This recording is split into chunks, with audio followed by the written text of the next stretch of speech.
Veronica, do you assist me? Yes. Okay. Can you come up here? Everybody has a subconscious mind. From the time that your last trimester in your mother's womb until you're 7 years old, you're in a state called theta brainwave, which is very highly susceptible to suggestion. So that's where the majority of your imprinting, which sets the foundation for your subconscious mind, is developed at. Okay, now you can change it, and we'll get to talking about that. But I'm going to, understanding that, when I talk to people, I try to be aware of it. I'm going to carry on a line of conversation with Veronica, and it'll tell me a lot of information on where she is with her subconscious mind. So with that said, Veronica, thank you so much for helping me here. I see that when we talk about you with Yogana Meet Me Business Meeting Center, can you tell us what you do? I provide a service for people that don't have a place to have meetings. Okay, what is it you like the most about that? Helping people. Helping people. If you could change anything about that, what would you change?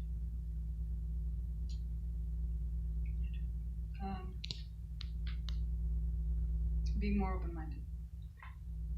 You be more open-minded, or the people that you're talking to? Both. I feel like I'm not that open-minded, and people I talk to are not open-minded. So, in that position, what is your greatest concern in that job? What troubles you the most? They don't see their potential. People don't see their potential. What if there was a way that you could talk to them to get them open to seeing the potential? How would you feel about that? I'd be inclined to do so.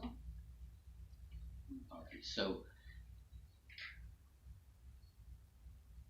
what if something I'm saying today would help you in that process? Would you be interested to learn about it? Of course. Okay.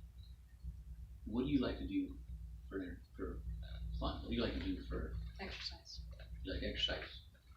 Okay. Great. Have you ever gone on an exercise vacation? No.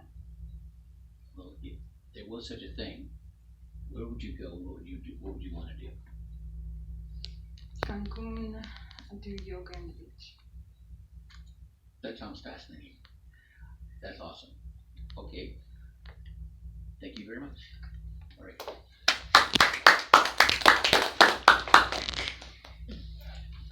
So your subconscious mind was designed to protect you from the saber-toothed tiger.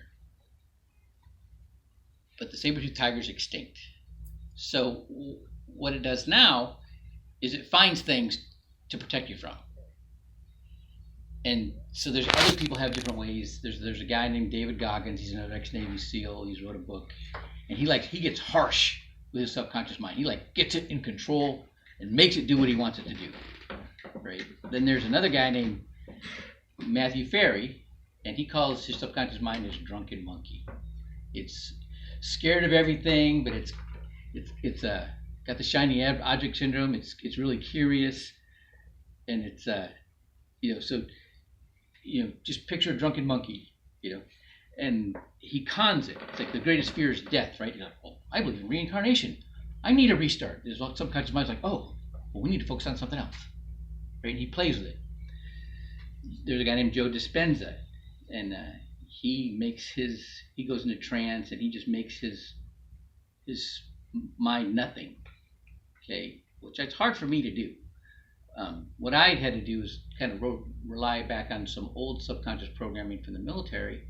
I got an avatar in my brain, that's standing there at attention, waiting for inspection. No, I'm going to pass. Waiting for the instructions, and that keeps it from throwing erroneous doubt, distracting thoughts in my head. All right, and so it worked quickly for me because of my past experience. You have to get somebody to get them out of their subconscious mind, you got to get them thinking forward, right? And so, one question, and you learn a lot when you ask somebody, like, what did you do on your last vacation? Okay, and the way they describe that will tell you what they use is their NLP, neuro linguistic programming. 70% of the population are visual. There's 30% or 20% of the population is kinesthetic, which means they weigh all their senses equally and they internalize them. And then there's like 7% that are auditory. So I'm having to be one of those. My mother was my high school English teacher, and she lectured me all the time. We lived 2.5 miles from school, and it would take us a half hour to get home. She had things to say. But that's probably why I'm the way I am. So I listen for people, and I can, depending on how they talk, what they say, tell me what they are. If they're visual, I'll show them something, or I'll talk in word pictures. Or if they're kinesthetic, then I'm talking about how they feel, right? That's how you talk to them. And if they're auditory, I'm like, how's that sound? Or I'll conversate with them that way. I'll bring that up. That's not what I was trying to do here, but just from the conversation, I got a feeling that Veronica's kinesthetic. A lot of women are, and a lot of athletes are kinesthetic. So they weigh all their senses equally and internalize it, and that's how they make their decisions. So I would have to get you to experience something if I was trying to sell something to you. By asking you the question, I'm getting you to think out forward, okay? And that gets you out of your subconscious mind. That gets you in your conscious mind when you're learning something new, or when you're doing something that you've never done before. You're in your conscious mind right now. When you're not, you fall back onto, when you think somebody who talks a lot about their past or past experiences, that guy's in his subconscious mind, right? And so you have to get him out of that. Usually, you have to get him to break something that's holding him back. Usually, will somebody give you an objection or an excuse? Don't respond to that first initial one, because that's just a smoke screen. Go, okay, well, there's ways around that, or we can work with that. Is there anything else? That answers the real problem right there. And sometimes it may just be how they're worried about how you're going to feel about them. They're worried about if you like them or not, or if you're going to be upset with them because they didn't give you the right answer. And a lot of times, if you don't get upset on a perceived no, just had it happen this morning, right? Then they end up liking you, and they give you a break, and then they will end up buying from you. If they like you, they'll buy from you.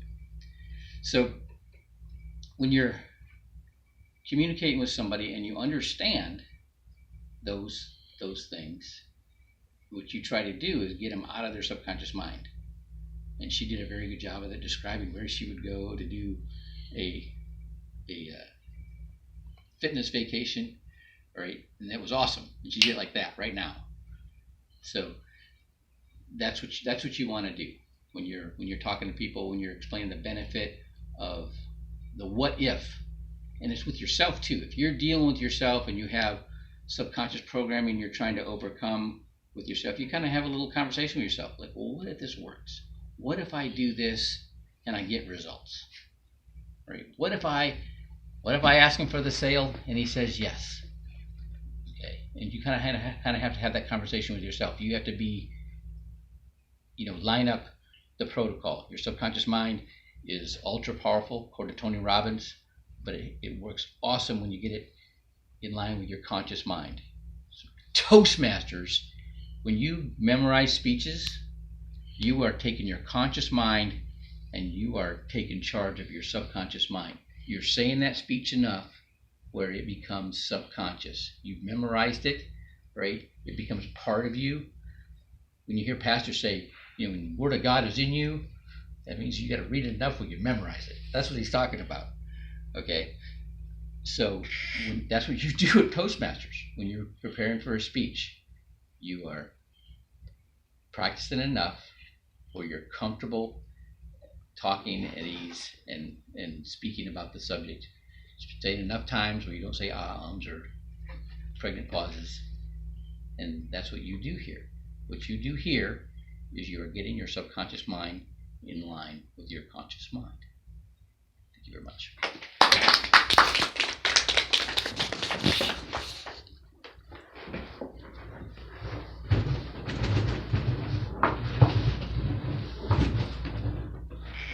Thank you very much, You're welcome. Ruben. I enjoyed that very much.